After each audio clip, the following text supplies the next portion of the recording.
Om Shanti. 30th मार्च 1998। यह सारे विश्व तक आवाज कुछ साइलेंस और कुछ साइलेंस की शक्ति द्वारा ही पहुंचेगा। जिसको मन का आवाज पहुंचेगा वह समझो ज्यादा समीप आएगा, और जिसको मुख का आवाज पहुंचेगा उसमें से नंबरवार होंगे। इसलिए अभी यह साइलेंस की विशेषता क्या है और साइलेंस के बल से क्या क्या कर सकते हैं, हो सकता है, इस विषय पर ज्यादा अटेंशन, क्योंकि समय कम है और सेवा विश्व की हर आत्मा को संदेश पहुंचाना है। इसलिए बाप दादा ने कहा कि कुछ सुनाएंगे, क्योंकि निमित्त तो आप हो वायुमंडल में लहर फैलाने के। निमित्त तो आप ही है ना? तो ऐसी लहर फैलाओ, सभी सहयोगी बन जाओ। अभी मन का आवाज मुख्य आवाज से भी ज्यादा काम कर सकता है, तो ऐसे ग्रुप बनाओ जो इस कार्य के रुचि वाले हो और इसकी रिहर्सल करते रहे। जैसे पहले शुरू में याद का अभ्यास किया, सेवा के नए नए प्लान बनाए, तो उससे इतनी वृद्धि हुई ना। अभी जैसे पहली रचना हुई मुख द्वारा डायरेक्ट, फिर हुई मनसा संकल्प द्वारा, ब्रह्मा द्वारा, अभी है शक्तियां द्वारा। जो कहते हैं कि शक्तियों ने बाण चला है, तो यह बाण जो संकल्प द्वारा स्पष्ट आवाज पहुंच जाए। कोई बुला रहा है, कोई कुछ कर रहा है।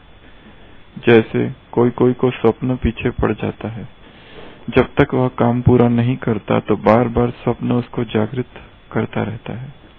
कई रिद्धि सिद्धि वाले भी कुछ विधि से करते हैं, लेकिन योग की विधि द्वारा यह आवाज फैले। ऐसे सेवा के प्लान बनाओ।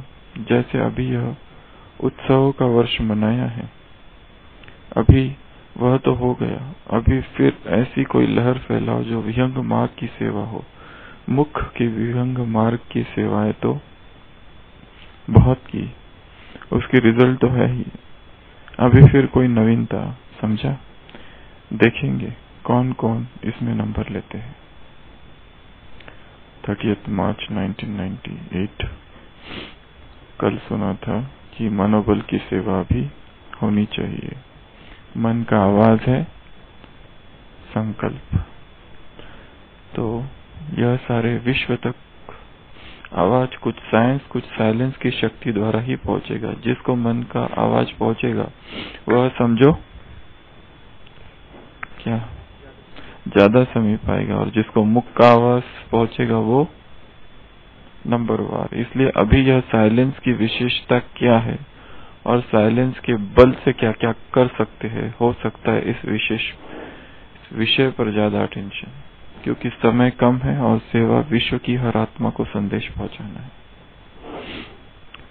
तो साइलेंस की विशेषता क्या है और साइलेंस के बल से क्या क्या कर सकते हैं, क्या क्या हो सकता है, इस विषय पर ज्यादा अटेंशन देना है। किस विषय पर? साइलेंस की विशेषता और साइलेंस के बल से क्या क्या हो सकता है, और दूसरा है साइलेंस का प्रयोग कहाँ कहाँ करना चाहिए।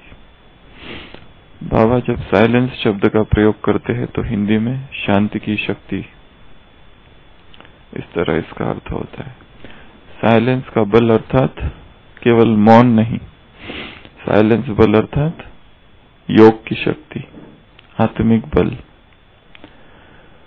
तो साइलेंस की विशेषता क्या है और साइलेंस के बल से क्या क्या कर सकते हैं, क्या हो सकता है साइलेंस के बल से, या साइलेंस की विशेषता क्या है, या फिर साइलेंस की पावर, या फिर साइलेंस कहाँ कहाँ जीवन में प्रयोग करना चाहिए, क्या कहेंगे? साइलेंस को कहाँ कहाँ प्रयोग करें जीवन में? सबसे पहले यहाँ से चालू करते हैं। अपने ऊपर। हाँ, अपने ऊपर ही कहाँ कहाँ करना है, कब कब करना है और कहाँ कहाँ करना है, जीवन की कौन कौन सी परिस्थितियों में करना है। साइलेंस का प्रयोग हर परिस्थिति में। जब क्रोध आए तब तो सबसे पहला है आर्गुमेंट्स। जब हाँ हलचल वाली परिस्थिति, एक तो कहा आर्गुमेंट। जब क्रोध कर रहा है कोई, आर्गुमेंट कर रहा है, डिबेट कर रहा है, झगड़ा कर रहा है, फाइट कर रहा है, इस परिस्थिति में साइलेंस का प्रयोग किया जाए। तो हम सबसे पहले स्थूल साइलेंस की तरफ आते हैं, फिर सूक्ष्म साइलेंस में जाएंगे। तो सबसे पहले स्थूल साइलेंस। तो एक कहा आर्गुमेंट्स जब हो रहा है तब चुप हो जाना। पहले स्थूल साइलेंस, फिर सूक्ष्म साइलेंस। सूक्ष्म साइलेंस में अर्थात योग बल।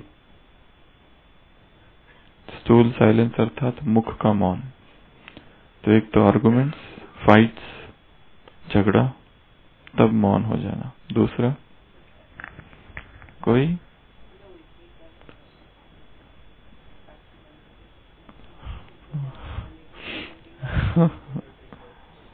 कोई क्रिटिसाइज कर रहा हो, वो वैसे झगड़ा, अच्छा चलो इसको भी लिया जा सकता। कोई क्रिटिसाइज कर रहा है, विरोध कर रहा है, निंदा कर रहा है, ग्लानि कर रहा है, हाँ ब्लेम कर रहा है, क्रिटिसाइज कर रहा है, उस समय चुप हो जाना। तीसरा नहीं, वो सूक्ष्म है। स्थूल साइलेंस, मौन, मुख का मौन का प्रयोग। चुप कब हो जाना है? चलो ऐसे लो इसको, कहाँ चुप हो जाना? ज्यादा दर्द हो तो अच्छा, अगर कोई चिल्ला रहा है ज्यादा दर्द से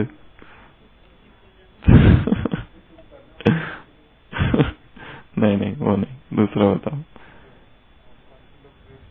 गॉसिप्स।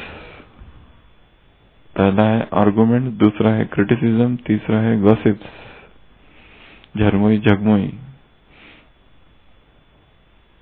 अगर हम अचानक ऐसी संगठन के बीच चले गए, ऐसे लोगों के बीच चले गए जहां पर निंदा चालू है दूसरों की, या हमारे ही किसी साथी की निंदा चालू है, उस समय गॉसिप्स के समय मौन हो जाना। कमेंट्स करना चालू है एक दूसरे के प्रति, टीका टिप्पणियां करनी चालू है, वहां पर चुप हो जाना।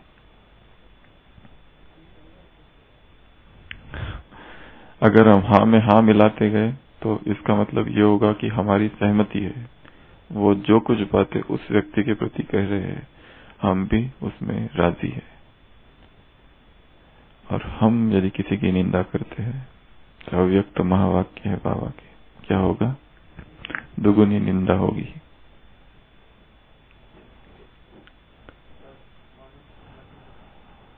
हाँ, वहां एक तो रहना ही नहीं है। हो सके तो उस दिन भी सुनाए थे ना 10 पॉइंट्स। कौन से पॉइंट थे? करो, टॉपिक क्या था? किस चीज के थे? नहीं, पॉइंट थे, टॉपिक क्या था? टॉपिक क्या था?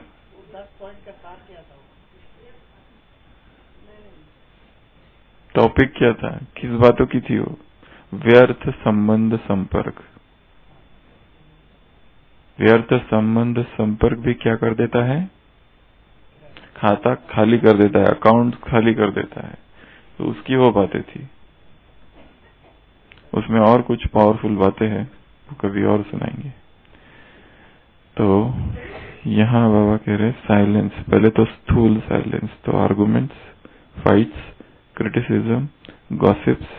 चौथा कमेंट्स। हाँ, एक बार भी सुनाया था ना, एक व्यक्ति ने किसी दूसरे व्यक्ति के बारे में कुछ कह दिया जो फिर बाद में पता चला कि वैसा था ही नहीं। फिर जज ने क्या किया, उसको क्या कहा? एक तकिया में फेदर्स जो होते हैं, पंख होते हैं, उसको फैला दो सारी जगह पर, और फिर दूसरे दिन कहा उसको अभी चुन के लाओ। तो कैसे चुनेगा? वो तो उड़ गए सारे। उसी तरह उसका दूसरा वर्जन भी है इस स्टोरी का कि एक व्यक्ति दूसरे व्यक्ति के ऊपर आरोप करता है या कहता है इसने ये गलती की या चोरी की, उसको पकड़ा जाता है, बाद में पता चलता है उस व्यक्ति ने वो चोरी की ही नहीं थी। तो जिसके ऊपर झूठा आरोप लगाया था वो अब उस व्यक्ति को के ऊपर केस करता है कि आपने ये झूठा आरोप कैसे लगाया। तो कहता है झूठा आरोप तो लगाया पर इसे हुआ क्या, आप तो छूट गए ना, तो फिर क्या फर्क पड़ता है। तो जज उसको कहता है कि जो तुमने इसके ऊपर आरोप लगाया है वो एक कागज के ऊपर लिखो सारे, फिर इसके टुकड़े टुकड़े करो कागज के और बिखेर दो यहाँ वहाँ, और कल आ जाना। तो दूसरे दिन आता है और फिर उसको कहता है वो जो टुकड़े थे कागज के वो लेके आओ। वो कैसे लाएगा, हवा ने तो बिखेर दिया है उसे। तो हम क्या कह रहे हैं किसके बारे में, वो घातक होते हैं बहुत।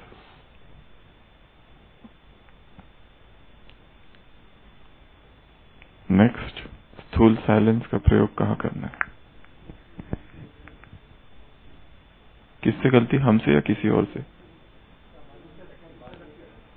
हाँ, फैलानी नहीं है। हाँ, अगर कोई गलती करता है, कोई बात करता है तो उसकी बात सब जगह फैला देना। हाँ, उस समय थोड़ा पेशेंस। अगर उसी समय उसको डांट, हमने ये भी देखा है कि उसी समय उसको डांट दिया जाए तो उसके बाद में ये छोटे बच्चों के ट्रेनिंग में काफी सिखाया जाता है। माँ बाप बच्चों को डांट, बच्चे ने कोई गलती किया और उसने सिंसियरली आके कह दिया तो उसको डांट मिलती है। अभी अगली बार वो नहीं बताता है, फिर स्कूल में जो बातें होती है वो नहीं बताता है फिर, क्योंकि उसको पता है पिछली बार बताया था तो डांट पड़ी थी। तो इसके बाद अगली बार से वो झूठ बोलना चालू करता है। फिर चाइल्ड साइकोलॉजी में ये बातें बताई जाती है कि फिर वो झूठ बोलना चालू करता है। हाँ, फिर उनको ये भी सिखाया गया कि भाई आप झूठ नहीं बोलो, जो है वो सत्य बता दो, तो आपको डांटेंगे नहीं। परंतु फिर स्टूडेंट्स कहते हैं नहीं, ये भी, वो उसको वेपन बना लेते हैं। फिर माँ बाप इसी को प्रयोग करते हैं। वो कहते तो है डांटेंगे नहीं, पर डांटते हैं फिर वादा करने के बाद भी। तो चाहे छोटा बच्चा है या कोई भी है, उस बात को फैलाना, वहां पर मौन हो जाना। और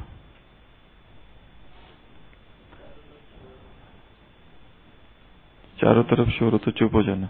कौन सा शोर, क्या बज रहा, तो उससे क्या होगा। कोई यदि चुप, लिसनिंग के समय, सुनते समय यदि कोई सुना रहा है, उसको बीच बीच में बार बार टोका जाए, वो एक अच्छी बात नहीं है। तब क्या करना है, तब चुप रहना है।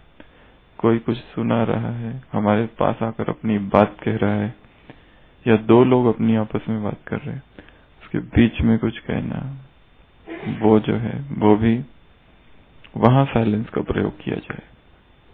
खाते समय साइलेंस का प्रयोग किया जाए, मुख का मौन।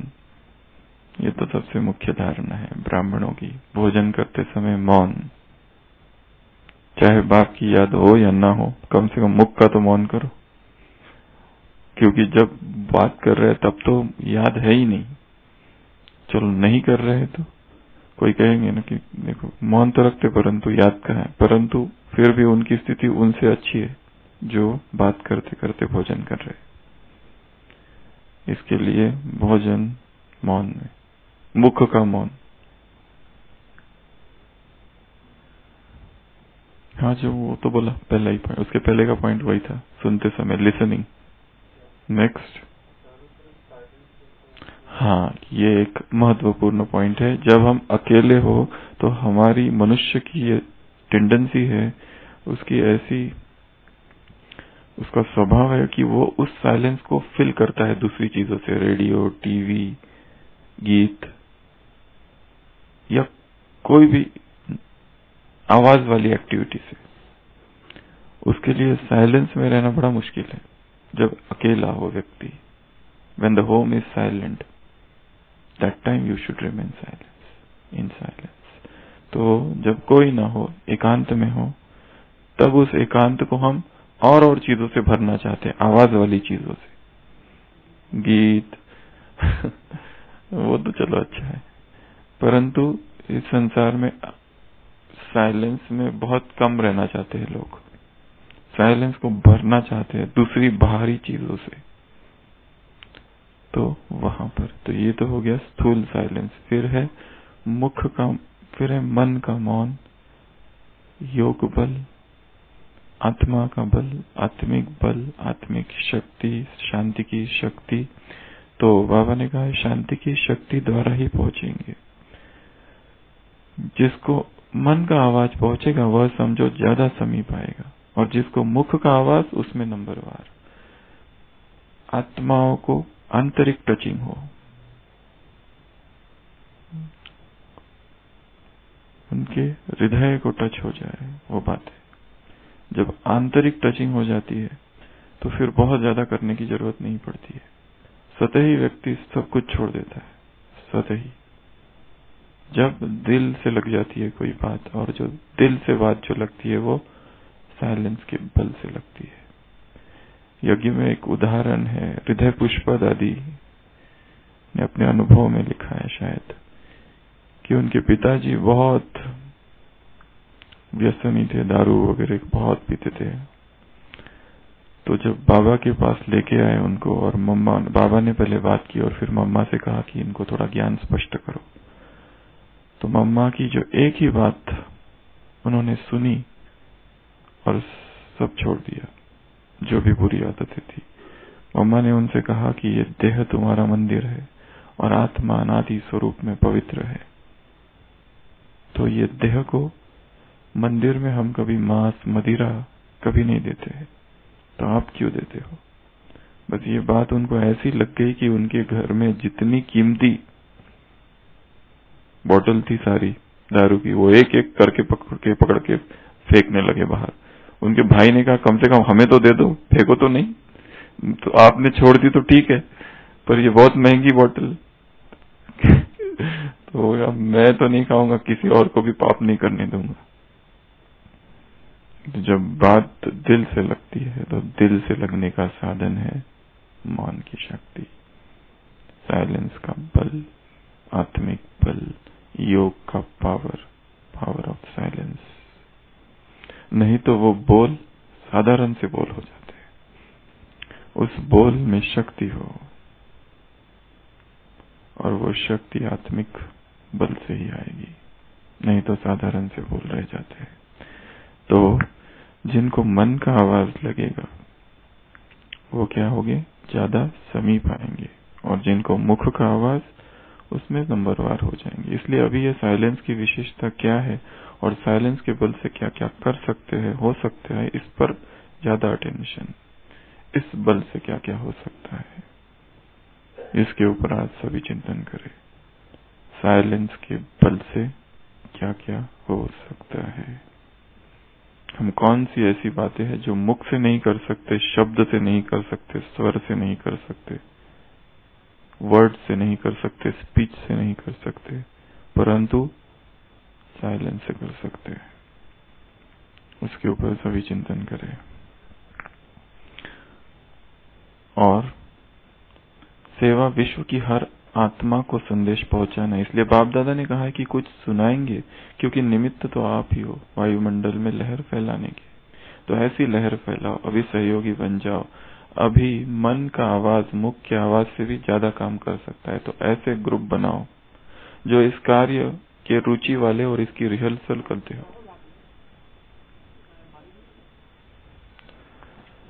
तो इसकी रिहर्सल करनी है, इसमें रुचि हो, इंटरेस्ट। कुछ दिन पहले बाबा ने हॉबी की बात की थी। विठल भाई, किस में हॉबी होनी चाहिए? 2 दिन पहले मुरली थी, ऐसी बात कही है हॉबी के बारे में जो आज तक इतिहास में किसी ने नहीं कही होगी। किस बात की हॉबी होनी चाहिए तुम्हें? पूरा वर्षा लेने की हॉबी तो सेवा की हॉबी। जैसे पहले शुरू में याद का अभ्यास किया, सेवा के नए नए प्लान्स बनाए, तो उससे इतनी वृद्धि हुई ना। अभी जैसे पहली रचना हुई मुख द्वारा डायरेक्ट, फिर हुई मनसा संकल्प द्वारा, ब्रह्मा द्वारा, अभी है शक्तियों द्वारा। जो कहते हैं शक्तियों ने बाण चलाए, तो यह बाण जो संकल्प द्वारा स्पष्ट आवाज पहुंच जाए। कोई बुला रहा है, कोई कुछ कर रहा है। आत्माओं को क्या अनुभव हो? कोई बुला रहा है।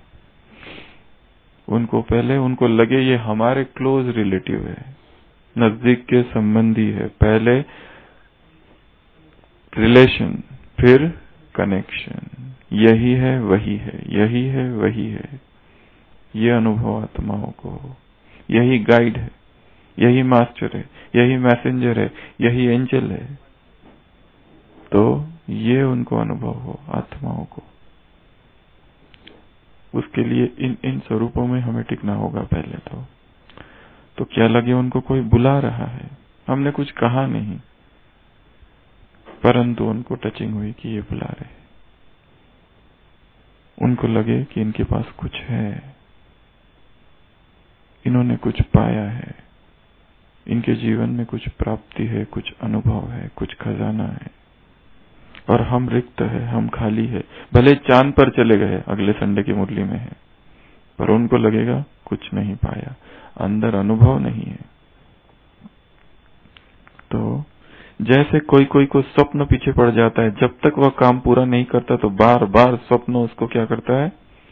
जागृत रखता है। धुन लग जाती है किसी को, बस करना है, बस करना है, चाहे लौकिक चाहे अलौकिक। और जिसको भी ऐसी धुन लग जाए, यही वास्तव में विधि है, धुन लग जाना। उसी का ही चिंतन बार बार, वही एक विचार, ऑब्सेशन, जैसे माइंड को कैप्चर कर लिया है उस संकल्प ने। उसके अतिरिक्त और कोई संकल्प नहीं। कई रिद्धि सिद्धि वाले भी कुछ विधि से करते हैं, लेकिन योग की विधि द्वारा यह आवाज फैले। ऐसे सेवा के प्लान बनाओ, जैसे अभी यह उत्सव का वर्ष मनाए, अभी वह तो हो गए, अभी फिर ऐसी कोई लहर फैलाओ। तो विहंग मार्ग की सेवा हो। विहंग मार्ग अर्थात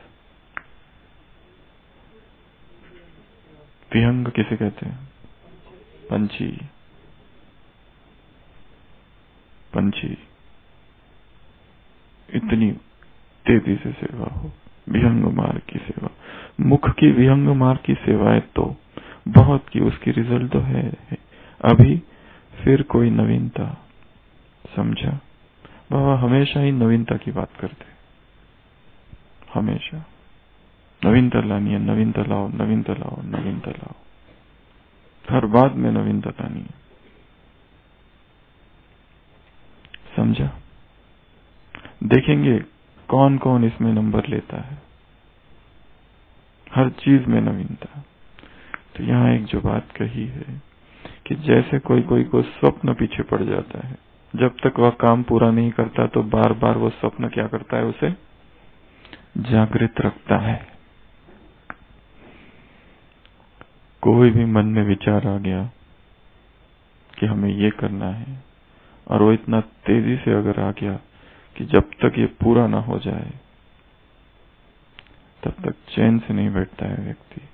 ऐसी स्थिति पुरुषार्थ में आ जाए। लौकिक में तो बहुत आती है ऐसी, संसार में स्टूडेंट्स के पास आती है ऐसी परिस्थिति।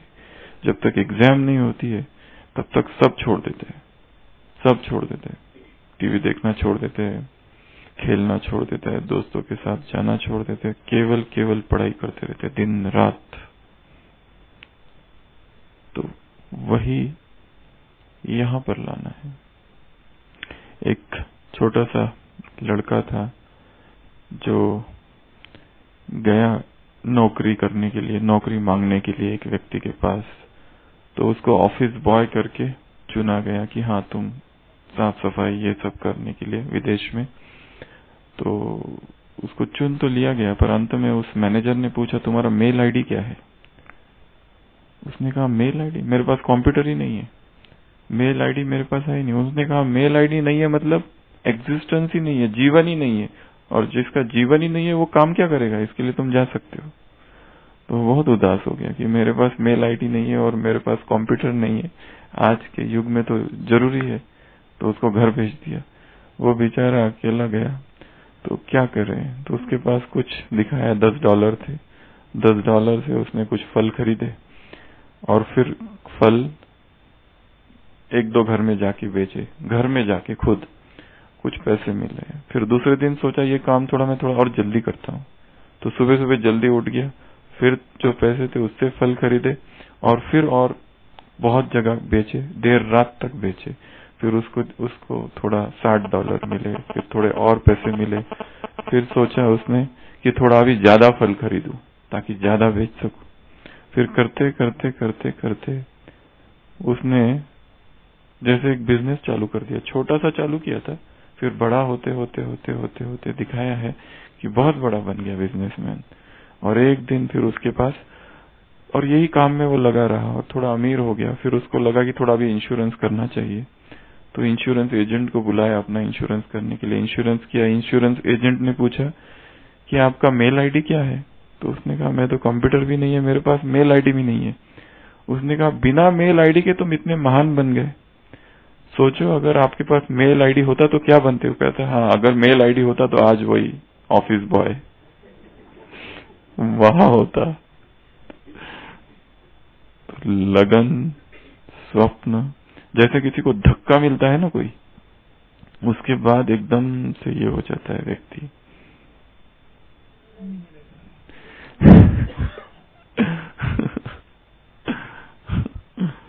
हमको हमारे जीवन का एक प्रसंग याद है, जब हम बहुत मेडिकल में नए थे और हमको एक डॉक्टर के पास भेजा गया, नहीं हाँ एमबीबीएस में, जब सेकंड एमबीबीएस में थे तो हमारे एक रिश्तेदार थे, उनको हार्ट अटैक आ गया था बड़ा। तो हमारे पिताजी हमसे मिलने आए थे, तो उन्होंने कहा चलो उनको मिलने जाते हैं। हमारे मामा थे, उनको मिलने हमको लेके गए उनके पास हॉस्पिटल में। हम तो सेकंड एमबीबीएस में थे, तो हम मिले। उसके बाद में हमारे पिताजी ने कहा जाओ डॉक्टर से आके मिलो अंदर। हमने कहा हम नहीं मिलेंगे डॉक्टर से वगैरह, हमको समझ में नहीं आता है, मतलब अभी तो हम पढ़ाई कर रहे हैं तो हमको क्या पता क्या करना है। तो फिर भी हमको जबरदस्ती धकेल दिया और भेज दिया। तो हमने पूछा अभी उनका कैसा है, क्या करना है तुमको, क्या पता करना है? तो हमको डायग्नोसिस तो पता था, हार्ट अटैक है, मायोकार्डियल इंफार्क्शन एमआई हुआ है। तो उसने पूछा, वो डॉक्टर बहुत बड़े डॉक्टर थे, उन्होंने बोला तुमने क्या क्या पढ़ा है मायोकार्डियल हार्ट अटैक के बारे में? तो हमने कहा अभी, उन्होंने सामने बड़ी किताब रखी थी मेडिसिन की, जो मेन बुक होती है हैरिसन, जो कि केवल पोस्ट ग्रेजुएशन में पढ़ते हैं लोग, एमबीबीएस में नहीं पढ़ते। ये किताब देखी है? मैंने कहा हाँ ये हैरिसन है, इसको पढ़ा है क्या तुमने? मैंने कहा नहीं पढ़ा। तो उन्होंने कहा मैंने इसको 20 बार पढ़ा है। ये इससे पहले कि तुम मुझे कुछ पूछो पहले इसको पढ़ो, बाद में ही मुझसे क्वेश्चन पूछना, तबीयत कैसी है और क्या हुआ है और ईसीजी में क्या है। तो एकदम धक्का लग गया हमको ये बात सुनकर। हम सीधा गए, वहां से निकले और जो छोटी किताब थी सब लोग जो पढ़ते हैं डेविडसन, उसको हमने फेंक दिया और सोचा, हमने संकल्प किया ये हैरिसन ही पढ़नी है अभी हमको। जैसे उस डॉक्टर ने हमको निकाल दिया आउट। तो हमने सोचा हैरिसन ही पढ़ेंगे और फिर उस सेकंड एमबीबीएस में ही हमने हैरिसन खरीदी। लोग कहते हैं ये फेल हो जाएगा, ये किताब देख के सिर पे हाथ रखते थे, क्योंकि वो किताब एमबीबीएस में बहुत कम लोग पढ़ते हैं, 2 वॉल्यूम्स है ऐसी बड़ी बड़ी। तो छोटी होती है वो डेविडसन पढ़ी जाती है, वो तो पीजी में पढ़ते हैं। पर ऐसा हमको धक्का दिया उस डॉक्टर ने, खतरनाक। हाँ, तो तब से फिर हमने वो तब से, मतलब उसमें एक एक चीज का, जैसे एक टॉपिक अगर मलेरिया है उसमें 10 पेजेस है, छोटी किताब में 2 पेजेस में पूरा हो जाता है। एग्जाम के लिए उतना काफी है। एग्जाम के लिए वो समझना जरूरी नहीं होता है, एग्जाम में पॉइंट्स लिख दो पास, और सबको पास ही होना होता है ना, किसको समझना है और क्या करना है। तो जब धक्का मिलता है तो फिर दिन रात लग जाता है व्यक्ति उसके पीछे। उसके लिए भी हमको पैसे जमा करने, पैसे नहीं थे और पैसे मांगने नहीं थे किससे, तो उसके लिए भी टाइम लगा। पर वो सारी जो प्रोसेस थी उससे मन की भूमि तैयार हुई थी। जब दूसरे दिन एग्जाम थी, हमारा फर्स्ट रीडिंग ही चल रहा था, क्योंकि लोगों का रिवीजन करते हैं ना एग्जाम के पहले, ये हो गया अभी सेकंड रिवीजन, हमारा फर्स्ट रीडिंग चालू रहता था तब। ओम शांति।